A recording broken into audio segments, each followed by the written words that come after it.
Reka rero dukomeze n'isomo ryacu rya Excel.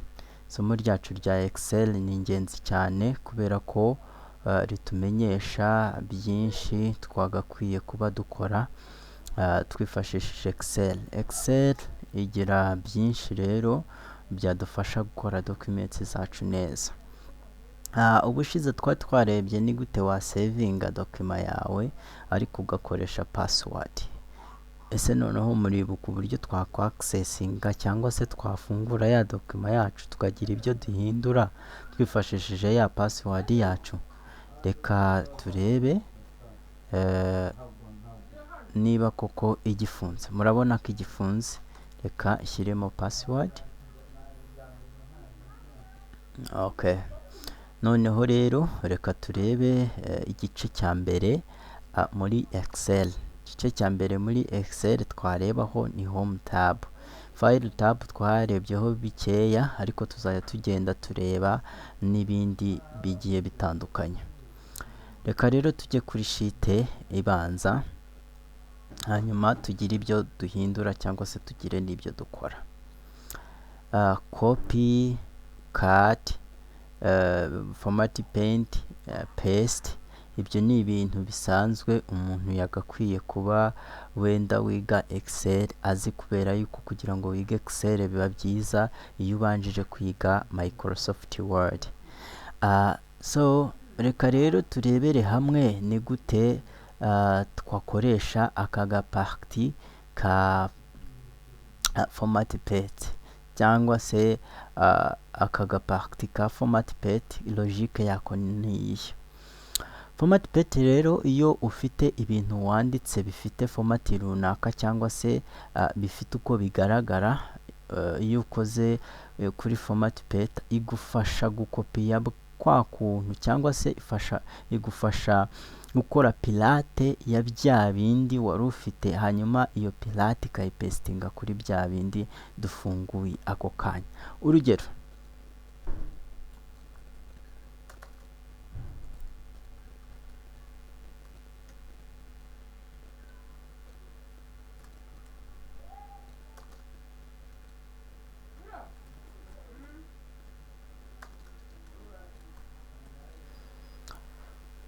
dufite ijambo class tukagira na name. Reka dufatire ijambo ryacu turihindure umutuku.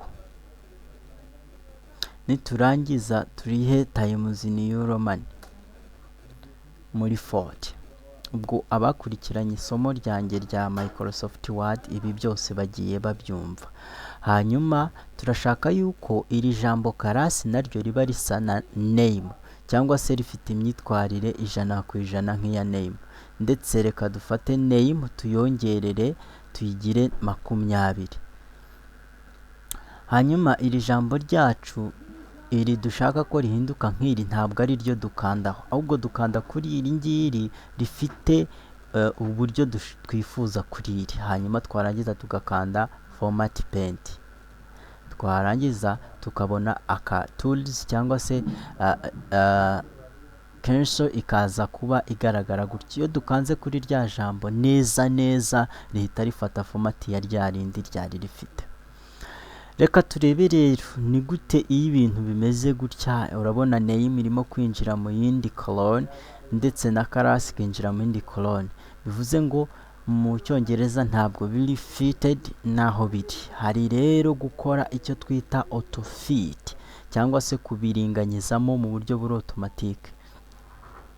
Uzana aka kantu kakajya hagati ya za colonne rya jambo riri kuburiramo, hanyuma ugakanda left click inshuro 2 wihuse.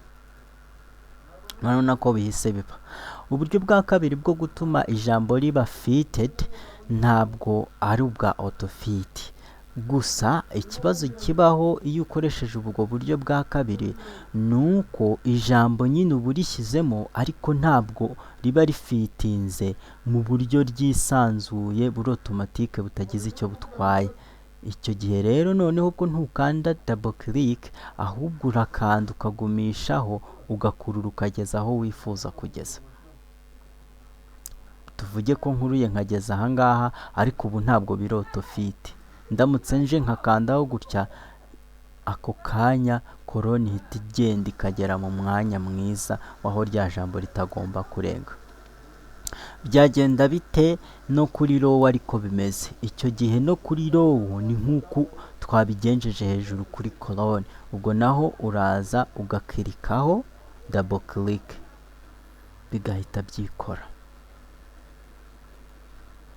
Noneho rero nizera ntashidikanya ko ubu ngubu mwamajije kubona uburyo amagambo ashobora kuba automated cyangwa se autofit, noneho akaba anafite format zimeze kimwe. Ubwo niba wifuza ko amagambo amera kimwe n'ariya, wikwirwa utinda, koresha format pet izajya ibigukorera mu buryo bwihuse. Reka rero tugire ikindi kintu tureba, ni gute se ushobora gukora numbering? Numbering wayikora gute? Numbering reka tuvuge ko iri ryakagombye kuba, twakagombye kuba dufite name 1, name 2, ariko noneho ntabwo twigeze dushyiraho kolone ya nimero cyangwa se kolone y'imibare igaragaza uyu ni umunyeshuri wa mbere, iri ni izina rya mbere, iri ni izina rya kabiri. Reka mbereke rero ukuntu dushobora kongeramo kolone hano inyuma. Iyo ukiritse kuri kolone hano hejuru, ubu selection iyo kolone yose kugeza kuri ya 1,000,000 bya rows.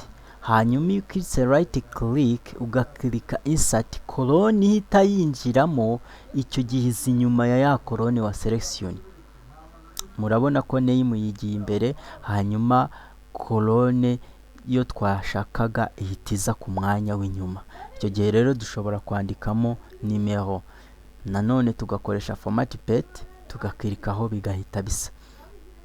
Umubare rero ushobora kuba uwa mbere, noneho tugakora n'umubare wa kabiri. Iyi mibare irahagije, turayiselektiona gutya, ukanda left click ugaholdinga cyangwa se ukagumishaho, hanyuma ukamanura ukageza kuri ya mibare ibiri umajije gushyiramo. Wamara kwikirikaho ukaza gutya mu nguni kuri aka kantu mureba hano, hanyuma cursor igahita ihinduka kuriya, ugakanda ukagumishaho kuri left click ukamanura ukageza ku mibare wifuza. Reka tuvuge ko nifuza ko bigarukira ku 10 kandi ku ruhande ubugenda ubibona. Icyo gihe mu buryo bwa automatic ubukoze numbering mu buryo bwihuse. Reka nkosore aka error kashobora kubamo. Uramutse ufatiye hano kuri rimwe utabanje guselektiona kugeza aha, icyo gihe nyine ni rimwe yonyine yazamo kuko nta komande y'uko ushaka imibare itandukanye yazamo. Ikindi mugomba kumenya nuko ya range biri hagati y'umubare n'undi ari byo machine igenderaho iguhereza imibare ikurikiyeho. Urugero, reka nshyiremo 6, hagati ya 1 na 6 urumva ko harimo 5. Niyo mpamvu rero igenda ishyiraho imibare yifashishije iyo range washyize hagati y'umubare wa mbere n'uwa kabiri. Reka turebe rero ikindi kintu cy'ingenzi. Hari ukuntu ujya nko gukora ibintu ariko ukaba wifuza ko bino bintu bisohoka biri mu gatablo kabyo. Icyo gihe rero uko wifashisha aka gace twita border, ukaza ukaba wakirika all border cyangwa se ugakwirika outside border. Izi zose zikora bigendeye ku ijambo uri gukoresha.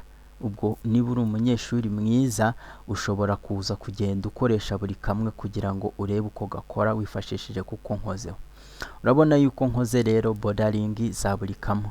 Hanyuma ikindi cya kabiri nshobora kukwereka ni uburyo iyi titire yacu dushobora kuyimodifiya cyangwa se dushobora kugira icyo duhinduraho ikaza kugaragara neza.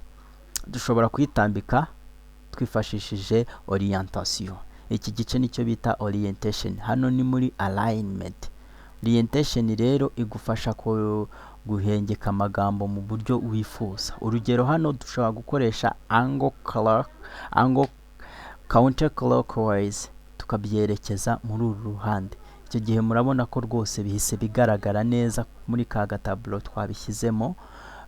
Noneho ikindi dushobora kwifashisha ubwo niba uri umunyeshuri mwiza uraza gukoresha utu tuntu tundi dusigaye kugira ngo ubone uko bikora. Hanyuma ushobora kwigiza ya magambo hagati, ushobora kuyamanura uko ubishaka. Igihe rero twayaselekisiyone tugashaka ko ajyamo hagati na hagati, turaza dukore hano muri center, n'aha ngaha dukore muri center, hanyuma ya magambo ajye hagati na hagati. Tushobora kuba dushaka ko yigira hejuru ndetse akaza ku gihande cy'ibumoso. Hanyuma rero ibyo byose biba biri bukunde. Ntukagire impungenge rero niba uri gukora dokima yawe muri Excel, icyo gihe rwose uba ugomba kuba uri flexible, ibintu ukabyoriyanta uko ubyifuza. Urugero nk'iyi mibare nshobora kuba nshaka kwijyamo hagati, icyo gihe ndaza aha ngaha muri center nyishyiremo hagati. Murakoze cyane rero, nguko ukuntu ushobora gusetaringa cyangwa se ukoriyanta amagambo yawe, ndetse n'uburyo ushobora gukopiya format. Ubutaha tuzaza tureba ese ni gute twahuza amagambo kugira ngo bibe byegeranye neza, ndetse tureba n'utu tugurupe tundi tuzajya ducamo twihuta kugira ngo ikintu cy'ingenzi mukirebe kandi ntimukarambirwe. Ndabakunda cyane, mujye mwibuka yuko mushobora kunyandikira ubutumwa bugufi muciye kuri nimero yanjye ya telefone 0781129631, cyangwa se ukaba wanampamagara. Ushobora no kunyandikira uciye kuri WhatsApp ukoresheje iyo nimero. Ushobora rero no kunkurikira kuri page yanjye ya Facebook Paul Habumugisha, cyangwa se ukaba wanyandikira uciye kuri email yanjye habumugisha.paul7z@gmail.com cyangwa paul habumugisha7z@gmail.com. Murakoze cyane.